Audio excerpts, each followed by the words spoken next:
To Washington now, and President Trump filing an emergency appeal with the Supreme Court to resume construction on his $400 million White House ballroom. After nearly a year of work, the White House claiming the project is too far along to be stopped. ABC's Mary Bruce at the White House tonight. Tonight, a new look at President Trump's plans for his lavish new ballroom, adorned with gold and marble, as he takes his fight to complete it to the Supreme Court. The White House asking the justices to allow construction to continue, arguing the project is beyond the point of no return. It's going to be one of the most beautiful buildings that's ever been built in the country or in Washington, D.C. A district court ruled most above-ground construction must stop next week unless the president gains congressional approval. But the White House argues the president doesn't need their permission and says halting the project threatens the security and safety of the president, citing, quote, recurrent assassination attempts.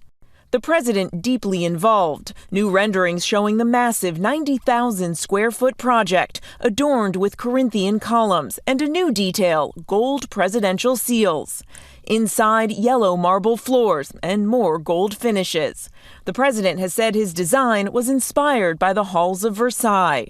In a statement, the White House saying, thanks to the builder-in-chief, the White House will be properly glorified. And in response to the filing, the National Trust for Historic Preservation says the White House is, quote, actively attempting to outrun the courts by ramping up construction to try and finish this project before President Trump leaves office. And Mary, while I have you, President Trump also making news on the war in Iran with a bold declaration about the Strait of Hormuz and commenting on reports about poor conditions on board the USS Lincoln.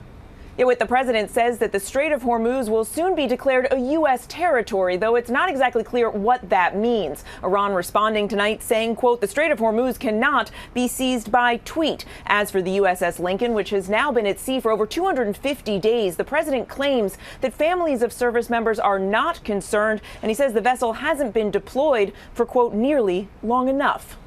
Okay, Mary Bruce at the White House tonight.